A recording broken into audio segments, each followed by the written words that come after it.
It is the midweek edition of the Sportsline Podcast, and we are so very pleased that you have joined us.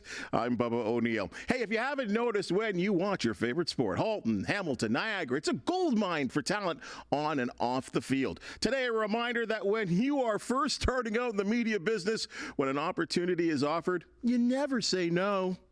For example, look at the list of accomplishments from the Burlington grown and raised product, Eric Smith. Now, although the NCAA and the NBA was not going to be in his future, his love for basketball opened different doors. Well, if he couldn't play, he had the confidence and knowledge to be able to talk about his passion. When the Raptors arrived, no one wanted to cover that beat, but Eric Smith certainly did. Over 25 years later, he's on the microphone calling games, and he has had the rare pleasure of calling this moment. The Toronto Raptors are NBA champions. A city, a province, a country celebrates. The NBA championship is due north. Well, I'll tell you, Eric Smith, it is a pleasure to have you in the Sportsline studios and talking basketball. You and I go way back, and I'll tell you, for all the things you've accomplished, I think it's just outstanding. So that's why I want to talk to you about your career, your passion for basketball. Thanks for joining us. No, thanks for having me. It's a pleasure to be here. And we do go back quite a ways, We certainly do. And, you know, let's start right there. I mean, basketball, it really, especially in our age group, I'm a little older than you are, basketball wasn't the thing for a lot of people back when we were kids. It wasn't, and I've always said, like, I'm kind of this weird Canadian in that I didn't play hockey as a kid. I played road hockey almost every day, certainly through the winter and whatnot, but never played on the ice. In fact, the first time I even got on the ice, like, not to skate, but to play hockey was, I think, when I was at the radio station as an intern or something and played on the Fan 590 hockey team and didn't know how to stop. I always say I'm the hardest guy on the ice hardest working guy on the ice because I couldn't stop. I just kept moving and kept going. I'd be crashing into guys and crashing into the boards because I just never played the game. But as a kid, I was the one that was always out. If I wasn't playing road hockey, I was playing hoops in the driveway. I was at the park shooting hoops. I was at a friend's house. I played a lot of baseball as a kid. And I'm this weird Canadian that grew up more so on baseball and basketball being the primary loves and passions. And I don't know if you're going to reference it, but I'm looking at your hoodie, wearing the Lakers sweater. That was my team as a kid, and that's what hooked me at a young age. Being when I was born in the mid 70s, like I grew up on the Showtime Lakers, right? And getting hooked at a young age in the early 80s with Magic Johnson and with Kareem and with Byron Scott and Michael Cooper and the list goes on, James Worthy, et cetera, getting hooked onto that sport, then seeing Jordan come in, and it just kept rolling. And that's where the love was just sort of ingrained in me. And as you kind of outlined it off the top in the little bio there, the little intro, I played and I was okay. But when I was trying out in the high school team, there were guys that were way better than me. And it didn't help that at 5'9", the guys that were trying out, there was a 6'5" point guard. It's like, okay, well, I'm not making it if he's got more talent than me and he's got about, 6 more inches, if not more, 7, 8 more inches. So when I didn't make the team, that didn't necessarily end the passion. This is Notre Dame and Burlington. Yep. Ryan Kelly was the guy that was ahead of me. And we're still friends to this day. I was just playing tennis with him last summer. But it didn't end the passion for me. And to me, it kind of opened a door to like, all right, well, I started doing some PA in high school. And I started, I played other high school sports, just not basketball, but I still stayed up with the sport as a fan. Mm-hmm. And I kind of had that moment, I guess, at some point, probably around grade 10, 11, where it was like, what if I could do something in sports, even if I don't necessarily have the skills to make it as a collegiate athlete, let alone a professional athlete? And that's where the brain started spinning on, maybe television, maybe writing, maybe something in the media. I don't know. And it kind of led me down that path. So then you're right. That transitions you into media. You went to Humber College. Mm-hmm. How'd you get that first break? You're talking about in the industry? In the industry, for sure. So I'll tell you just very, very quickly, because I can kind of blabber on here. You'll have to kind of rein me in here because I can give you long answers. But the high school epiphany for me was just, again, thinking, could I do something in media? Then to me, and the reason I bring this up and I want to talk about it is we're talking almost 30 years later. I still think it's an issue. And I want to almost turn to the camera and talk to the camera. Go wild. It's kids that are watching, young students that are watching, or even people that are maybe still searching for that break and they're in their early 20s, mid-20s. I hate the fact that there's still this stigma between college and university and diploma versus degree. And I was a guy that was average high school student. Wasn't great, wasn't terrible, kind of right in the middle, like a B student. But I got enough grades at the time to get into a number of universities. And at the last minute, on the day before the college application was due, I remember saying to my parents, my mom was a teacher at the time as well. I said, like, what if I don't get in university? They're like, you're going to be fine.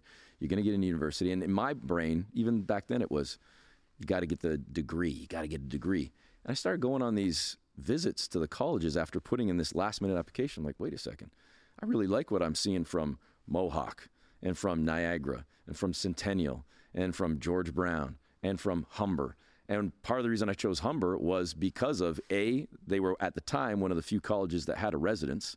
So I could get that university atmosphere of staying in a residence, staying in a dorm while being on campus, but also because they had an ingrained, built-in, guaranteed placement for an internship.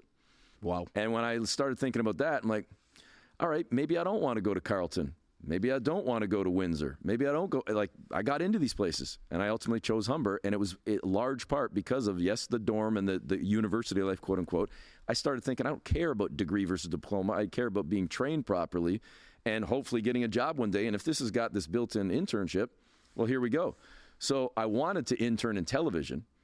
The way the program was set up at Humber was you kind of took a lot of different courses over the first year and a half where you would get newspaper, radio, television, magazine. We started getting into some web stuff. You know, I'm old enough that web was just starting. I'll tell you. You know, but then by your second year, certainly the second half of the second year and all of your third year, you essentially took a major. So again, kind of like a university program where you then went print stream or broadcast stream. Mm-hmm. I did broadcast. So I wanted my internship in television, and I ultimately did not get a gig in TV, and I was really disappointed. And I had a teacher come up to me and say, I got a connection at the Fan 590. There's a lot of Humber College grads there. I know one of the guys that's there who's the assistant sports director and an assistant program director. If I give him a call, I think we might be able to get you in. And they made the call, went and had an interview. And, you know, not to sound cliche, but the rest is history because I started as an intern and went from intern to part-time to full-time in less than a year. And it's all just kind of taken off from there and then trying to find ways to internally improve and kind of climb that ladder in various positions over now almost 27 years. But that's a key point there, is that when you did finally get in, and this is what I think a lot of people don't understand, we have this sort of feeling that, oh, you're going to walk into the business and all of a sudden, bang, you're going to get everything that's yours. You were on the other side of the microphone to start. For 3.5 years. As a producer, I started as a producer, like just doing evenings. Well, as an intern, I started, as the coffee runner, and like literally, I was going out and getting Gino Retta's coffee back when the Fan was doing stuff with TSN before the Rogers takeover and whatnot. But I still bug Gino to this day that he probably owes me a couple $100 in coffees and Harvey's runs where he would come in late, like for the junior hockey magazine. That was the first show I was working on. I didn't know anything about junior hockey. I didn't know about the OHL. I didn't know about the QMJHL or any of that stuff. But it was an opportunity to work on a show, to book guests, to call guests, to get them for Gino, who was hosting the show. And if Gino came in and was late, hey, you mind just move my car? And like I was moving cars and going for food runs and heading to Harvey's and getting coffee. And then like an extra shift might pop up to help produce another show on the evenings or the weekends, or to go down to help and hold a microphone, or to just job shadow. And all of these things that you get exposed to if you're willing to expose yourself and willing to do these things. And I was just talking to a kid the other day who happened to be from Humber. He was job shadowing my broadcast partner, Paul Jones. And he started talking to me a little bit more because we were Humber guys. And I said to him, I go, without ever compromising your morals or your ethics, you know in your brain the difference between right and wrong and when something doesn't feel right and whatever. But obviously with that caveat out of the way, without ever compromising what you know what's right and wrong, say no to nothing, as you talked about off the top. Mm-hmm. Because you never know who you might meet, who you might run into. Even when you're doing the shift on the weekend, the boss might come in and you might be one of 3 people in the station, and he or she sees the work you're doing. Or, especially in our industry, definitely happens in news, happens a little bit in entertainment, but it certainly happens a lot in sports as well. The trade that goes down doesn't necessarily happen between 9 and 5. Mm-hmm. It might happen at 6, it might happen at midnight. The guy that, blows out his knee in a game happens at 9:30 at night. They need somebody to cover it. Stories are breaking all the time. And if you're there, there is no bad shift. There is no graveyard shift. There is no, like, you're just stuck on the weekends. No, man, the weekends in sports is a lot of the time when the spotlight's really on. So you can't look at it that way, and you have to approach each opportunity as, like, this is truly a potential stepping stone or a block to lead to something else.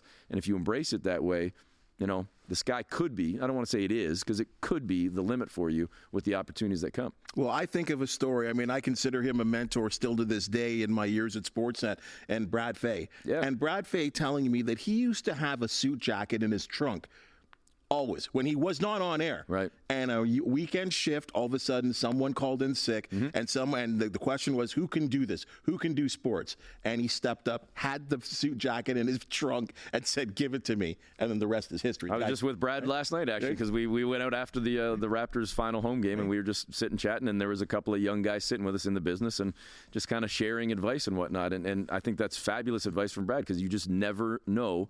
Like, I'll give you a couple of other examples. I totally veered away from your question about, starting as a producer, but part of the being ready and being willing was, as a producer, that also opened up opportunities to have more free time to, hey, I can help you on your show. Or, hey, can I go down and do this? Or, I'm working during the day producing Gord Stellick's show. It's on from 1 to 4 every day. I'm in there at maybe 10 a.m. I'm leaving at 4:30. But all the games are at night. Can I go down to a game and cover? Could I go down and check out what it's like? And now you start doing that, and you're double shifting, but especially when you're young, maybe you're not married. All the time in the world. You got all the time. So why not better yourself? So now I'm forgetting where I was even going with the Brad Fay story, but it's just like, it's again, being ready for so many different things and then exposing yourself to so many different facets. It's part of the reason why, you're still kicking right now. Why?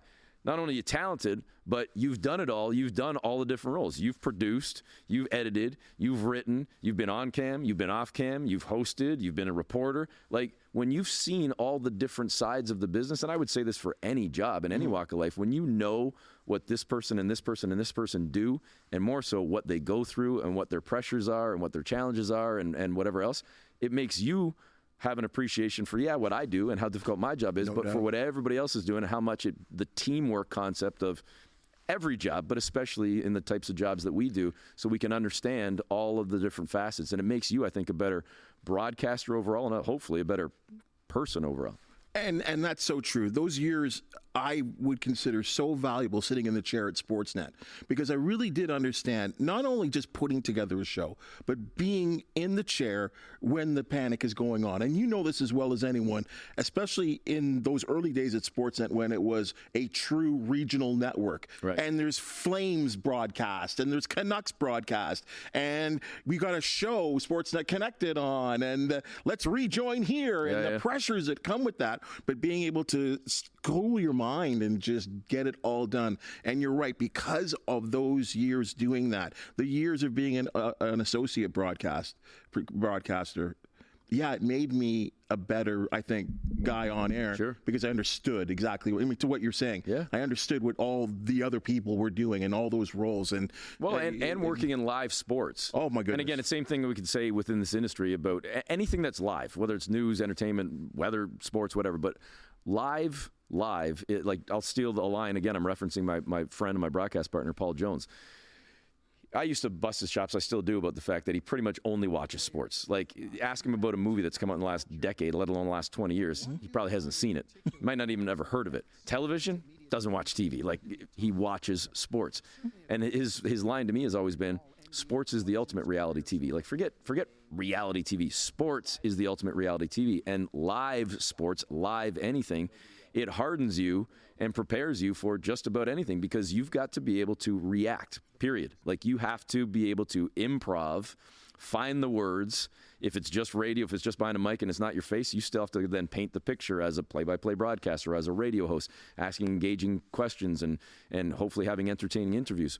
If you're doing it also on camera, you have to look like you're not nervous. You have to look like you're owning the moment. You've got to look like you're not sweating while somebody's talking in this ear and somebody might be talking in that ear. And there's 20,000 people around. And there's 20,000 people around you, and you've just got to talk to the red light. That hardens you, and it's only going to come with experience. And the only way you're going to get that experience is by doing it and exposing yourself and putting yourself out there. And that's I'll tell you the other quick thing too is, again, when I'm talking about the live component, one one of the biggest memories I have, and it's a horrible, horrible moment in our history, obviously, but working in sports and hosting a 4-hour show. Like I was working Raptor broadcast, but on non-nights, I was also hosting the evening show on the Fan. And I was co-hosting with Bill Hayes. His son, Brian, works at TSN Radio. And Bill's a longtime voiceover guy, a longtime broadcaster. Classic. And we finish our show on September 10th. I go home to bed. I didn't get home till after midnight. And I wake up to my mother calling me, and she's like, "Are you watching the news?" I'm like, "No, you just woke me up. I was like working late. What do you like?" She's like, "Turn on CNN right now." And boom, the towers in September 11th. Well, then I go on the air that night on a sports radio station in Toronto. And for that night and the next 2-3 weeks, if not longer, we became a news station. And now I'm having conversations, like on the day of the attacks, I'm having conversations about whether World War III is starting or what actually happened and who's responsible and how's the U.S. going to react. Sports shut down. Sports shut down. And now I'm like, I don't know anything about this stuff, but you have to find the words and find the conversations and just talk and engage people and just be open and just be yourself. And then, okay, that's not just going to last one night. Like I said, it's going to last 2-3 weeks, if not longer, till you eventually kind of find your way back into sports. I was working as a producer, not on air, with Dan Dunleavy, who's now the voice of the Buffalo Sabres, when Princess Diana had the car crash and ultimately died. Wow. And for at least a few hours on this sports station, I believe it was a Sunday night, Dan was saying, we have to react. The whole world's talking about this. And now I'm trying to find some expert on the royal family to come on the Fan 590 in Toronto and book a guest on a Sunday. Like, just, again, reacting and exposing yourself to these things, and it makes you better overall in the long run. You know, and it's amazing that you've found a way to put together two passions, and that is the passion of media. You've had the training, the experience. You love basketball, another passion. Yet somehow, some way, the two passions join, and that's becoming a broadcaster, a sideline guy, all the duties that you've had with the Raptors. How did that all happen?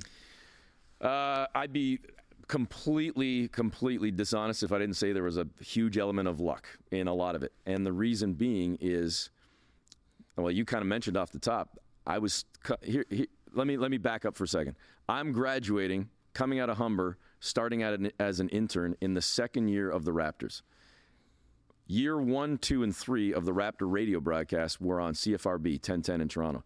Going into year 4, the Fan 590 acquired the rights. That's when they hired Chuck Swirsky and Jack Armstrong to take over as the radio broadcast crew.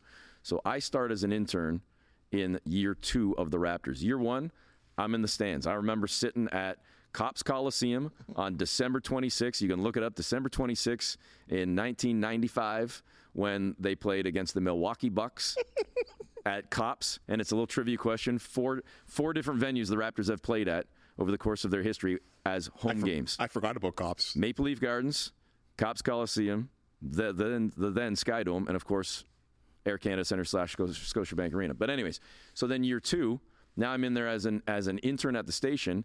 I've got an opportunity to start going down and holding the microphone or just job shadowing behind the original Raptor reporters on the Fan 590, Elliot Friedman and George Strombolopoulos.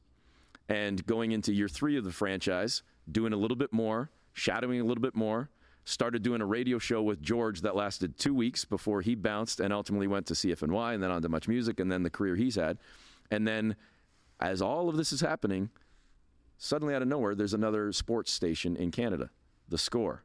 The Score starts. And what do they need? Hosts, producers, reporters, directors, editors, writers. So they take from Sportsnet, take from TSN, take from The Fan, take from all over the industry, which opens up a ton of doors, which is what ultimately led to, as I said, intern to part-time to full-time in a short time, because I was lucky enough to be one of those guys that was like, oh, crap, we just lost this person and this person and this person, and I filled a gap. So now, after shadowing Elliot and shadowing George and working with Barry Davis as well, wow, Fan 590 acquires the rights, and they hired Barry and I to kind of tag team the pregame, halftime, postgame show with Chuck and Jack doing the broadcast.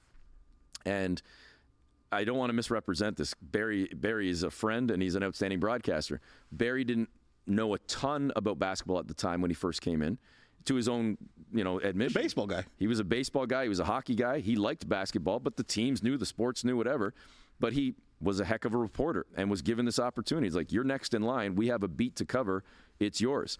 So they said, Eric, learn under the wing of Barry. Maybe you can help him a little bit with the basketball. He helps teach you a little bit. And after 1 year together, Barry took an opportunity to move to a different station, and suddenly the doors open for me. And Nelson Millman, I owe him like a ton of, I owe him everything. Amazing Nelson man. was the longtime program director at The Fan, and he came to me after that first season of Barry and I doing it, which was the Raptors' 4th season. So now we're going into year 5 of the franchise, and I'm 25, just about 26. He's like, let's go. Let's see what you got. And I was the full-time host, solo, pre, half, post. And I did it for 7 years, before Chuck and Jack moved to television. And when they left radio to go to TV, I thought I was going to get a chance, and I'm ready to go. Nope. Paul Romanuk. Paul Romanuk is hired with Paul Jones. And I'm like, and not that I wasn't happy for Romy and for Jonesy. I was just like, I thought this was my chance. I'm now like 32, 33. This is my golden moment. And Nelson, like, you're not quite ready yet. And we have an opportunity with a very experienced, excellent broadcaster in Paul Romanuk. We're bringing Paul Jones back, who was the original analyst on CFRB with Mike Inglis, who's now down in Miami calling Heat games. You're still going to do pre, half, and post. It's still a great gig. I'm like, no, you're right, it is. But I was like, man. And after 1 year with Romanuk and Jones, Paul Romanuk decided to leave the job and move with his wife overseas. She was, I believe, with Coca-Cola and got a great opportunity and ended up saying, hey, you know what? You've supported my career for a long time. I'm going to support yours. And he opted to go try and, cut his teeth in media broadcasting, sports broadcasting overseas in London, in England, and be there with his wife, who had this great opportunity. So after 1 season calling games, he left. And that then opened the door for me to take over with Jonesy. And we've been doing it. We just wrapped up our 19th season together. Unbelievable. So it was over 1,000 games. Well, how many games? Yeah, over 1,000. Yeah. Over 1,000. Yeah, well over 1,000. So yeah, it's 19 years on the play-by-play. It's 6, 7 doing pre-half and post, and 27 in the industry overall. So it's just been. And wasn't there wild. a role reversal too? Like maybe you were doing color or Jonesy was doing play, and then it switched, and like. And not special. Like I've said this 1,000 times. That's if I learned anything, and I've learned a heck of a lot in this business, that finding someone to work with that you get along with on and off the court, we'll say, and that you respect, and you get that chemistry. I know when to talk. You know when Absolutely. to talk. It is so hard. It's so much harder than people actually understand, especially when you do become a professional. Yeah. And you develop this relationship, and there's no doubt you do a show with Smith and Joe. Like, tell me about what it's like working with Paul Jones and the relationship you guys have put together over so many decades. Yeah, it's been fantastic because like my son's now 14 going on 15 this summer. And like it's Uncle Jonesy. He's grown up with Paul. Like we've been friends, let alone we've been broadcasting together. Like we've been doing the games together for 19 years, but we've been doing shows together for over 20 because he was brought in to be a co-host and kind of a guest host back when we were doing the Hoop Show back in the day, which was a weekly NBA show. And essentially Smith and Jones is the Hoop Show. Like it kind of just morphed into changing names. I think during COVID it really happened, where we actually ended up going on daily. For the first year of COVID, we were on for an hour a day. Then we did 2 hours a day. And then as things kind of got back to what we assume is now normal, it was back to a weekly show. But the relationship, like we hang out. Like I used to buy his kids Christmas presents. He every so often will buy my son a present or acknowledge his birthday or whatever, and hang out together. Like we traveled together for 15, 16 years. So the dinners on the road, let alone at home, and hanging out after ball games. And your point about finishing sentences and just having that chemistry is absolutely bang on. Because we're like an old married couple. Like I've actually been with Jonesy longer than I've been with my wife, and it is my first and hopefully only wife. But like you can't just make that happen. That just creates itself over the years, and that's just something that I think is invaluable. And I hope that those that are the powers that be continue to appreciate and respect that, because you can't just, like I say, you can't just snap your fingers and create that. It develops over time. The chemistry, especially in this business, you can speak to it as well. The chemistry that you have with someone where you have that trust too, that You're not going to leave me hanging, Yep. and I'm not going to leave you hanging. You're not going to set me up with a bad question or a bad thought that leads me down a path that ends up coming back to bite me or whatever. And it's gotten to the point, too, where with color versus play-by-play, it doesn't matter because my ego as well is not one that if Paul's in the middle of a point, finish your point. I don't need it back because I got to get that call in. Or, just say it. Like, he could be in the middle like, well, they're running the pick and roll here. Da, da, da, da. Nice bucket there by Scotty Barnes. But what I say, just keep going. Like, make it conversational, make it natural so it's not so rigid and strict and whatever. And I think that, too, comes with the trust and checking your ego, that it's not about you. It's about the team and the partnership overall. And I think we've had a chance to let that grow and develop for a long time and hopefully for another 10, 20 years. Well, where's some wood here? Well, no, and to be honest, I'm in my car a little bit, and I want to hear the Raptor game, or it's a game of the night for me. And if I'm not on the television, I listen to you guys, and it's just normal. Like, really, it's just normal listening to you guys. I associate the Raptors on radio with you two, and it's even great every once in a while to see you on the sidelines with Sportsnet and whatever, doing some sideline work that you've done over the years, especially during the championship run, and I associate you with that as well too. And then all the stuff on Raptors, the pregame, the stuff that you see, and postgame stuff on Raptors TV and the Raptors.com and stuff. I mean, you're just the both of you guys are so immersed in it that it just as I said, it's just normal for me. Now, the funny thing about this business is that you get to work with the people that you work with at the stations, but you also develop relationships. You get to meet people. Sometimes we're a little starstruck, whether we become players or. Yep. I always think about this because I always remember an incident with this individual that sometimes was maybe uncomfortable. And I've seen you do and break down Stephen A. Smith. Like, what's that cat like? I haven't had a ton of interactions with him, but I have had a few, and he's definitely confident. That's the best word I can use. He's very confident.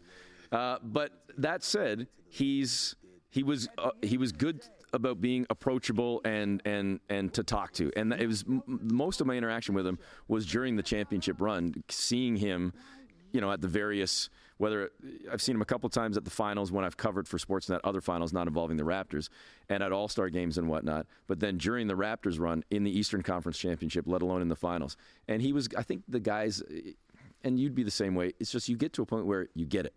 You know what I mean? Where for a guy like that, he knows the moment, he knows the magnitude, he knows he's going to be asked to do things, and it's not about, even for a guy with the clout and the cachet that he has, it's not necessarily about the ego of, I'm not going to do that. It's like, sure, what do you need? Let's do it then, But once you're on with him, it's his show. Yeah. It's like you're just clearly the setup man, ask the question, boom, and let him shine. And that's where you yourself have to recognize those moments too when you're with people.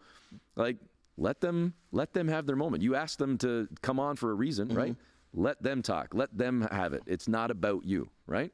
It's amazing because he is. I mean, he's big. Like, not just. I mean, he's a big guy. Actually, he's taller than I think a lot of people think. Yep. But like the basketball knowledge is certainly there. Sure. He's covered. He's been in Philadelphia, been in all the tough markets, and put together this incredible resume. But yeah, I find it interesting because I know sometimes even people I've interviewed, whatever, and I'm like, okay, I feel like I've accomplished a little bit in this business and I'm at this level. But then there's some people that you interview and you're like, okay, this guy is this level, right? So as I said, you try not to get starstruck or whatever. But yeah, I seen you do a couple of interviews with him, and especially because he didn't think the Raptors were going to win the NBA championship. Yeah, they're like, yeah, Steven, yeah, buddy, there he is. I mean, there's the two of you guys at Air Canada Center, probably after a Raptors win. I think that was Eastern Conference Championship. I'm not positive, but we were breaking it down a little bit, and there, that run in 2019, just getting exposed to so many different people, and the opportunity to talk to so many different people, and obviously, the parade afterwards. No, like it's funny. Just this morning, I was at the dentist earlier today, and the hygienist was talking to me, and she said, "I heard the dentist say you work with the Raptors." She didn't know who I was, which is more than fine. And I said, so we started talking, and then she's like, "Oh, the championship, and that was so fun." And you would have watched some of those games? Like, "Oh, I watched a few of them, and I was broadcasting." They're like, "Oh," like she didn't really understand the role or whatever. So I pulled up my phone and showed her some of the pictures from the championship, and being on the buses for the parade. So I was like one of just a handful of members of the media and broadcasters that were on the buses. So that moment, like as much as the championship will forever be a thrill, being on that bus and looking out at literally millions of people and coming up University and looking and seeing multiple blocks deep of people, and like I'll never experience that again. Even if the Raptors win the championship again, it won't be like that. No. It was just so incredible. Oh. And to think about that run, and I can't believe it's been 5 years since then. That's the wild thing too. Like I mean, COVID kind of killed, I think, the memory for a lot of us in terms of just how like I blink and suddenly I look at my kid and go, weren't you just 8 or 9? And like just time,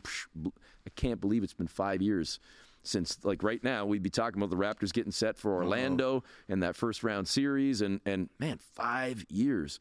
But there was a build-up to it, too. Knocking on the door for a number of years, or teams that people figured this is a team that could go to the finals, and they fell short. And, of course, the big trade that everyone, oh, my goodness, Kawhi Leonard is playing with the Raptors, and then, as you said, capping it off with 2019 and that championship.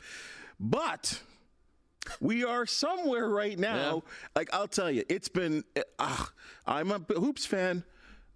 It's hard to watch these games right now. It's been a grind this year. There's no doubt. I'd be lying if I said otherwise. And I think the tough thing about this season is, now I don't know where you were. I'm going to trust that you're going to be honest enough. At the beginning of the season, I felt that the Raptors had a legit chance to be not just a play-in team, a playoff team. And I remember saying, they're probably not top 4. In fact, I'm pretty positive they're not top 4, but could they battle for 5, 6? At the very least, they're in that 7, 8, 9, 10, and they got a chance. That's where I looked at, because I looked at the year that Scotty had last year wasn't great, but it was still good coming off his rookie campaign.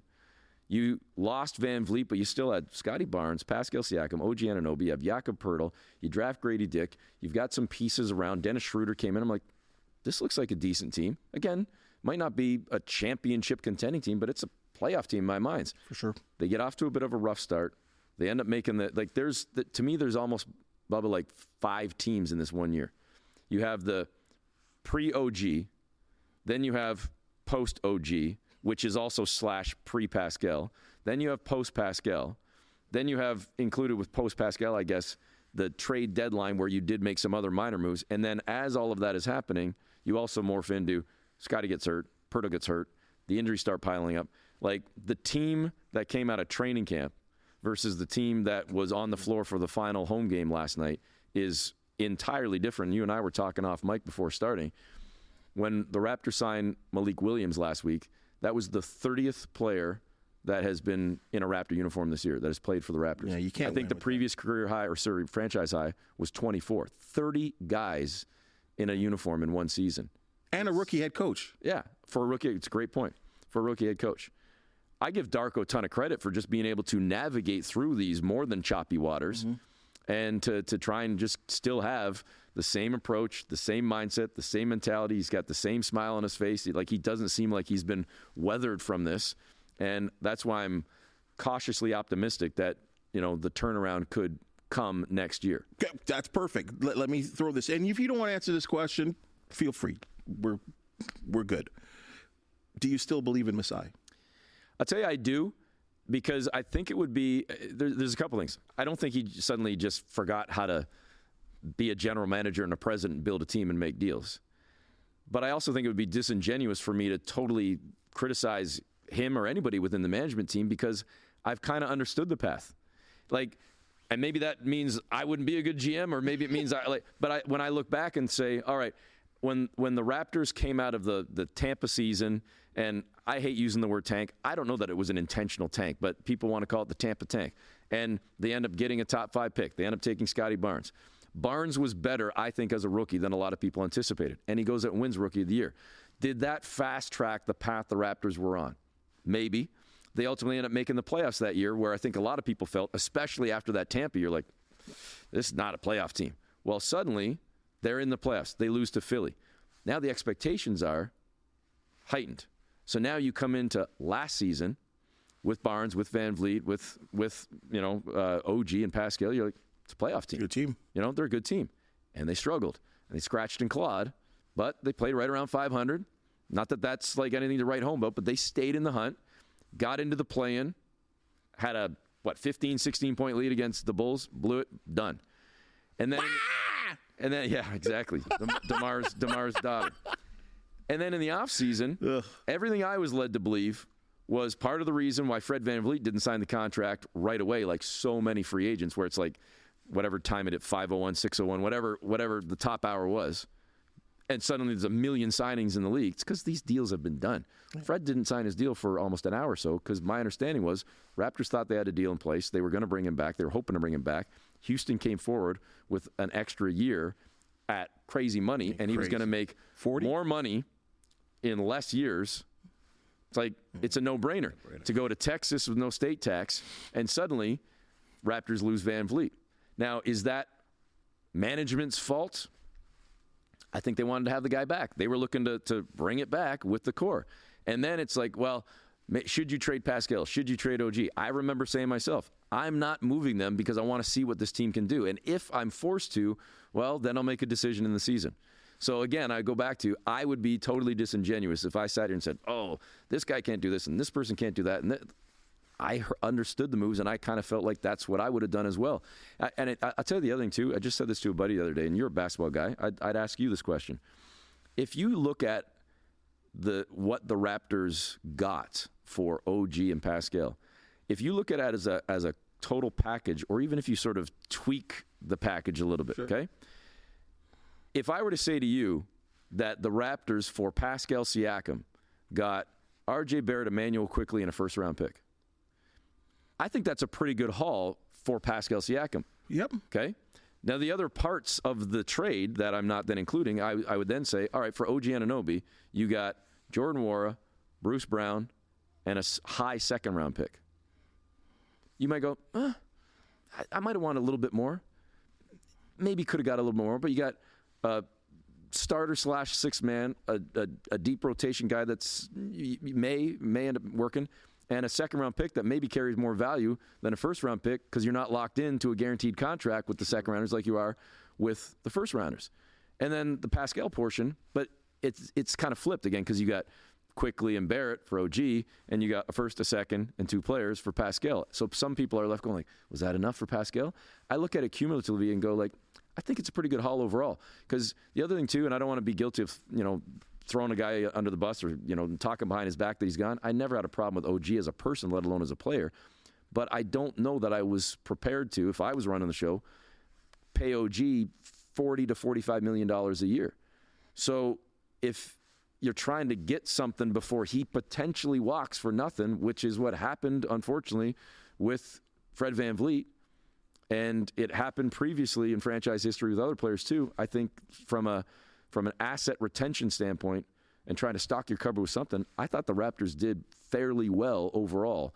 It's unfortunate that it ultimately didn't play out on the floor, and then injuries aren't an excuse. I think they're a factor in what ultimately unfolded. Well, and let's be honest, I think we got a little sneak peek of seeing the likes. I remember talking to a friend that lives in Brooklyn. He said, you're going to love Emmanuel Quickley. Mm-hmm. And I do. Mm-hmm. I do.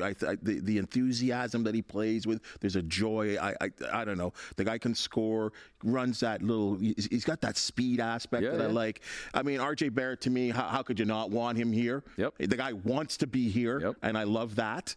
So I think, and unfortunately, they both had some personal tragedy, so that kind of lent to the long losing streak. But we do see a sneak peek of, I think, what's to come. And I will say this, and people that know me well, I didn't hide this. I thought Pascal's time had come. And what a great story. What a amazing man. What a great example to people. Everything everything he did off the, you can't say a bad thing about him. I agree. But I thought his time had come. I did not know, and this, basketball's a sport where you got to have one or two I'm the man's. Yeah. And I don't know if Pascal is that guy. That's just my opinion. But you move on, and I think it is time to look forward and look forward to the future, because you can't be great forever. People forget about the Boston Celtics about 5 years ago, how they were awful. They were awful. The Philadelphia 76ers, awful. Yes. happens, right? We got a little. Trust the process lasted a long time for Joel Embiid. And, yes. and again, not trying to kill the guy. It's not all on him, but he's had great individual accolades to this point. How far is this team Nothing. gone? Right? Nothing. So your point is bang on. Like, it has been a grind to some extent. Like, I started, I suppose, at the Tampa year. But, of course, before that was the post-championship season where when COVID hit in March of 2020, the Raptors had the third best record in the entire NBA and were knocking on the door of maybe taking over first overall in the Eastern Conference. They were just behind, I believe, Golden State. I think in the West was the second best record in the league. Like, they were right there without Kawhi Leonard, without Danny Green, and they had that core still together. And all of a sudden, the season shuts down, the world shuts down. They get shelved for whatever it was, 5 months or whatever or 4 months before the restart in the bubble. Mm-hmm. And they lose in Game 7 to Boston in round 2. Like, that close to advancing to the conference championships again. And who knows? So you follow that with the Tampa year, and it's like the team was on a path. And I think the COVID experience from in 2020, let alone the Tampa 2021, jumbled things so much. Heck, 2022, even when I said Scotty comes in and they make the playoffs, they're playing to 50% capacity while most of the league's at 100. Mm-hmm. Then they're playing to an empty arena when most of the league is playing to full buildings. I think the Raptors have had to navigate through so much that I think it's almost like they've maybe bought a little bit of goodwill, or at least think that they deserved of a little bit. There will be some fans, and I'm not saying they're wrong, saying, hey, maybe they did buy goodwill, but at the end of the day, it still costs X to go, and my season seats went up last year, and they went up again this year, and you know what? I want to see a winning product. But I think there's also a part of the fan base that might be, and I don't mean this with the negative context, but might be spoiled in that, to your point, they were good for like a decade.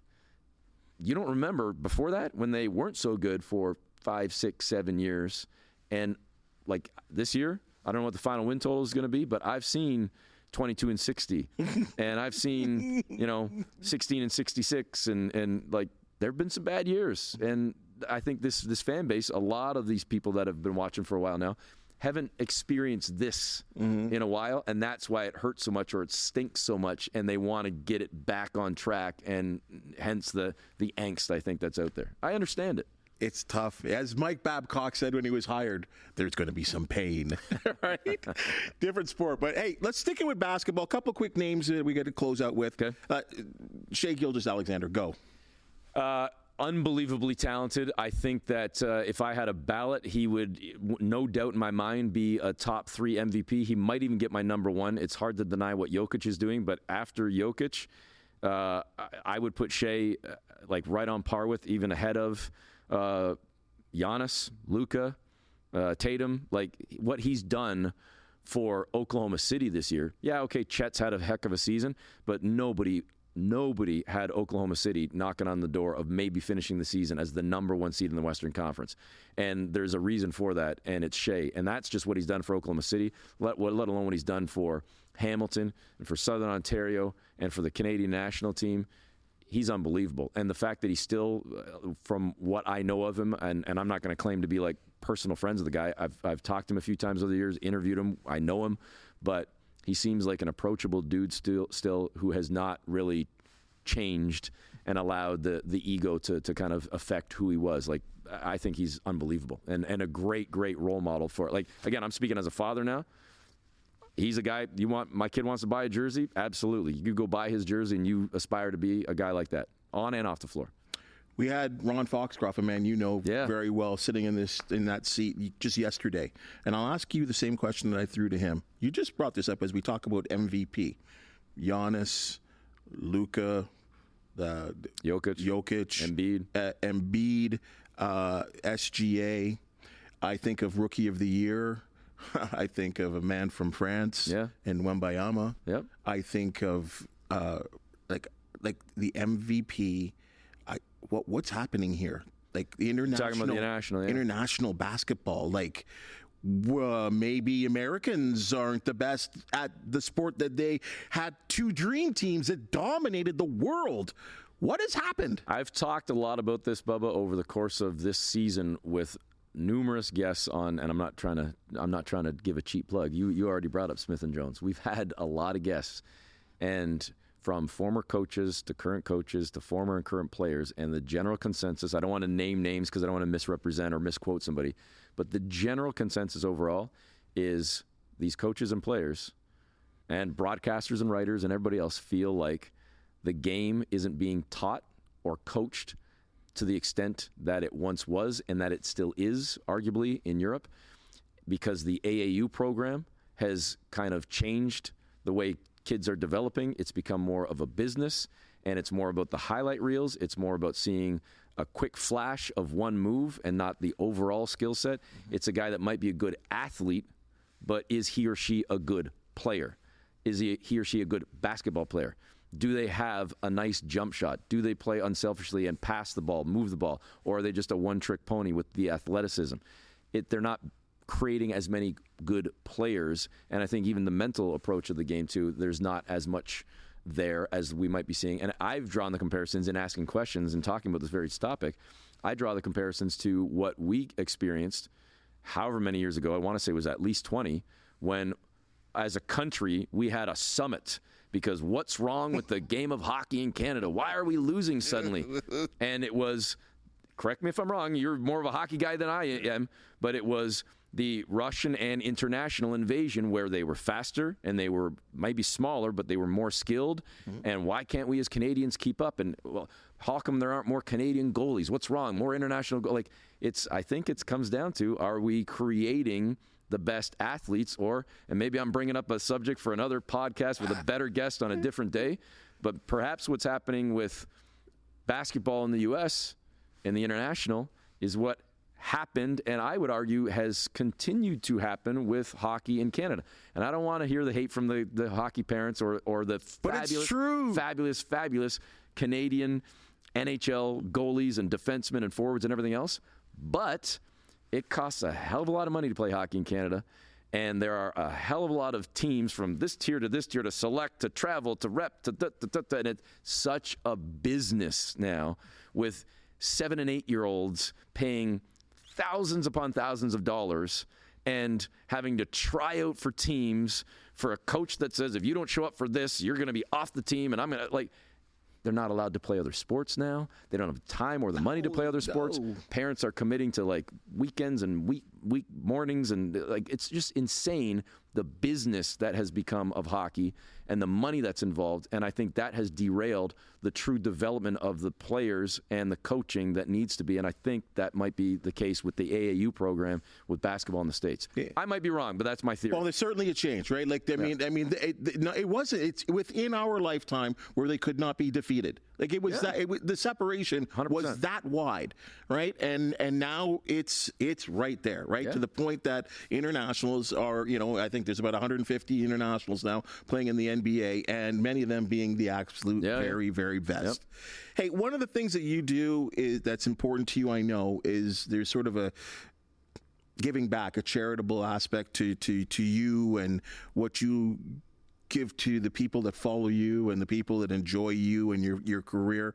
And I noticed something on Instagram that you utilize social media, that February became something that was very important to you that you wanted to share to people. Yeah, I just was sitting around with my wife late January, and I said, I kind of feel like I want to do something. So I just came up with Feel Good February. And just trying to spread some positivity and spread some vibes, because we all see it. You sometimes will log on and see a motivational quote from somebody that somebody has posted. That's not necessarily my style. I'm not picking up a book of poetry every day or quotes from famous people and writing them on a sticky note or whatever. But it's having conversations like this. It's speaking to people and recognizing that, man, everybody's got a story, and everybody unfortunately has got a lot of good stories and a lot of bad stories and things that are happening in their lives, whether it be health or whether it be jobs or whether it be heartache, whether it be relationship, whatever it might be, everybody's got a story. So if you've got the platform to be able to spread a little bit of positivity and to speak honestly to people about hey, I might be going through something similar, or I understand that you've got something happening, and to just kind of try and lift somebody's spirits. Mm-hmm. And out of that, and it was a totally kind of just fly by the seat of my pants type of thing, Nothing was scripted. I just would turn on the camera every day and like tell a story of something that happened in my life the night before, or the morning of, or whatever, and just kind of speak honestly to folks. And I started off telling myself I'm only going to do like 30 seconds, 60 seconds. By the end of it, I'm doing like 5-minute diatribe. Well, that's your style. Waxing poetic, you know. But over the course of it as well, I get a lot of people that write it, you know, reached out to me through DMs like, hey, I've got a gift card I want to donate to give away to somebody. Hey, I've got a gift certificate to my restaurant, to my business, to the tattoo shop that we want to give something away. And I took it, well, I know for a fact with a number of the people that reached out, they specifically said, I don't want any mention. This is anonymous. Just say that somebody donated it. I don't want to be tagged. And it was like the goodness out of their hearts, whatever. So it was really cool the way people responded to it. In fact, if anybody's listening or watching this right now, that is a size 15, which I'm not. I'm a size 10, and I wouldn't have kept the shoes anyways. But if anybody's a size 15, I would love to get it to a younger person that maybe doesn't have the means to perhaps afford a really nice pair of shoes. But if it turns out that it's not a young boy or girl that's maybe a high school athlete, if it's an adult, I got a size 15, really nice Adidas pair of shoes that were scheduled to be for Precious Achua. And when he left, and I talked to some of the equipment guys with the Raptors, they had a pair of shoes to donate. So they gave me this size 15.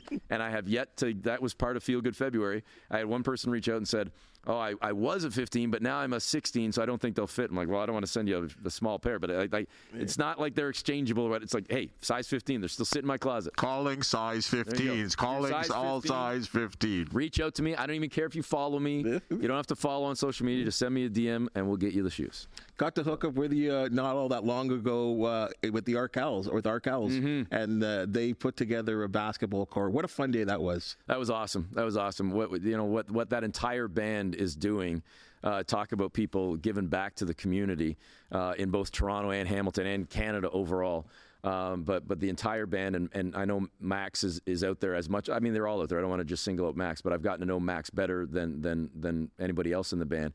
And I think they've just become such an inspiration to young people, just people in general. I'm not even just going to say musicians, because it's, again, we talk about trying to find ways to do for your community and to be involved and to not just be about yourself. And I only wish I had the money or the means to be able to do something similar. Like, how cool would it be to have the means to be able to go put up a tennis court or a basketball court or a playground or something for kids in Hamilton, Niagara, and Halton, and wherever it may be. Like, I would love to be able to do something. So I think it's kudos to them, and I'd be more than happy to be involved if they do it again, and I'll be first in line to help out. I couldn't believe how many people there. It was awesome, and just to seeing the unveiling of this court and the joy. There was just so much joy in the air that day. I was like, oh man, you're right.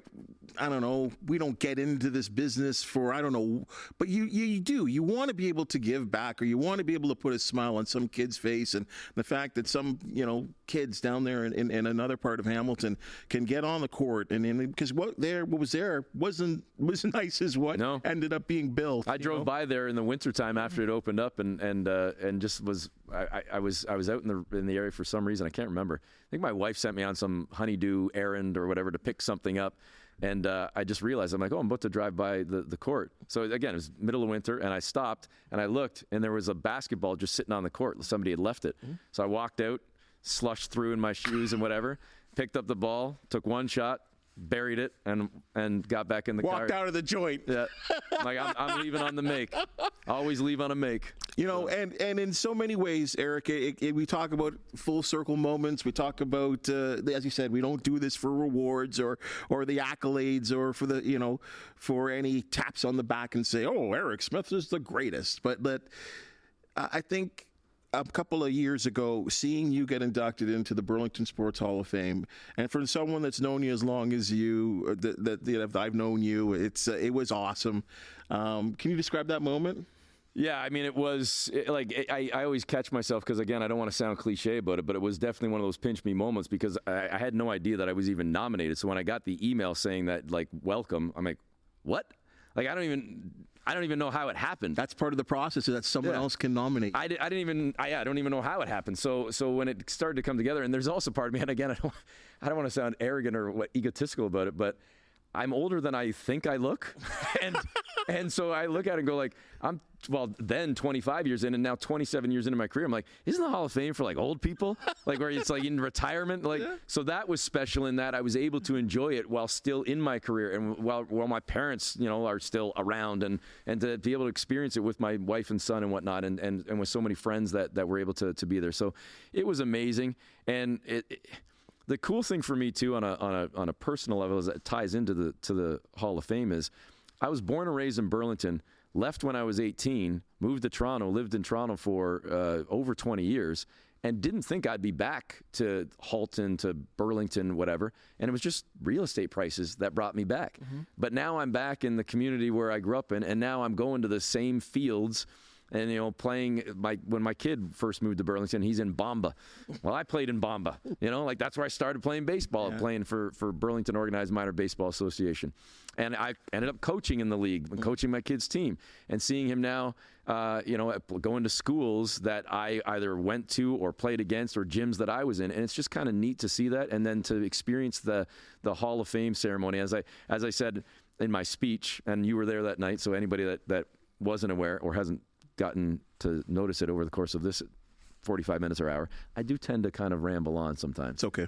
And I was told at the Hall of Fame, like 5-6 minutes for the speech. I'm like, yeah, no problem. And it wasn't 5 or 6 minutes. I think it was clocked at just under 19, I think.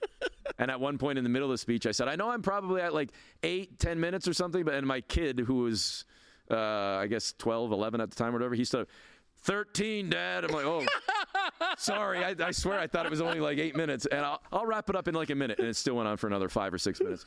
But standing there with, the Hamilton Bay in the background, and you can kind of see in the distance Dofasco.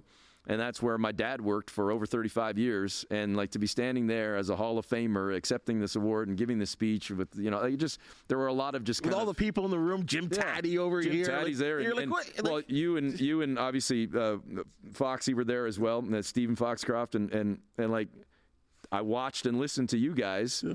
On Halton Sports Week back in the day when I was in high school and you were doing like local cable show and stuff. It was just, there were so many poetic things and so many cool things about that night and about those moments that I'm fortunate enough to have come up over the course of the career that, again, you hope continues to roll on. Well, it's been awesome, Eric, and I, as I said, I love turning on the radio and listen to you. Enjoy the game, calling the game with passion, not just a job, doing it because you love it. And we're so fortunate. We are so fortunate. I have to slap myself every once in a while when I'm in a grumpy mood, and I got to think about the fact that we're doing something that we love to do, because much of the world is not in the same situation that we are in. And as I always say, if I walked away from what I did, the line of, or the stack of resumes to take my job would be very, very high. And I know you certainly recognize that. And to know that you're from this area and creating an example to so many others that you can make it. And like you said, you weren't the 90% guy. You weren't the guy getting A+, but you had the passion, you put in the work, and everything came. Opportunities came, doors opened. So it's been fun and awesome to see that. No, I appreciate that. That's very kind of you to say. And it's again, I'm going to use the line. I don't want to sound cliche about it, but it is about hard work. It's about having that passion and also having the recognition of it could disappear like that. Any job, right? So bring your top effort. And I also don't want to sound disingenuous too. Like even with the Feel Good February stuff and even with recognizing as you do, you tell me I don't have those days? Like where I've woken up on the wrong side of the bed, there's probably more days than there are the good days. And it's trying to find a way to get through it. And I think, again, I don't want to derail the conversation or start down another path because I think we're wrapping up. But it's like the focus on mental health the last number of years as well. I think that's just a recognition for all of us to, hey, you're going to have those bad days, but try to have more good days and try to find your way out of bad days. And listen, I'm, again, as guilty as anybody of this. Say sorry when you screw up or when you've made a mistake or when you've been, unkind to your spouse or your child or whatever. Like we all go through it, but it's just recognizing that, being better for that personally and professionally. And then if we were lucky enough and fortunate enough to have a platform where maybe you can speak to a greater portion of people and be an example to some people, use that platform then and be open with people and honest with people and show them what normal is for everybody, whether you're on camera, off camera, whether you're in this job or that job or whatever walk of life you're in. You're a good man. You'll join us again? Absolutely. Yeah. It's a pleasure. Thank you, man. Appreciate it. Eric Smith, love you. That's your Sportsline podcast for the day. And as you've just seen and heard, we love talking sports. And again, we love talking to sports with people that have all kinds of passion. And if you do know of an athlete, team, or event to promote the Sportsline podcast, want to hear from you. Please hit the thumbs up, like, and subscribe button. And if you do have something to say, please comment, because it makes us better, good or bad. For the wonderful people that make the Sportsline podcast possible, we thank you so very much. And we'll see you tomorrow.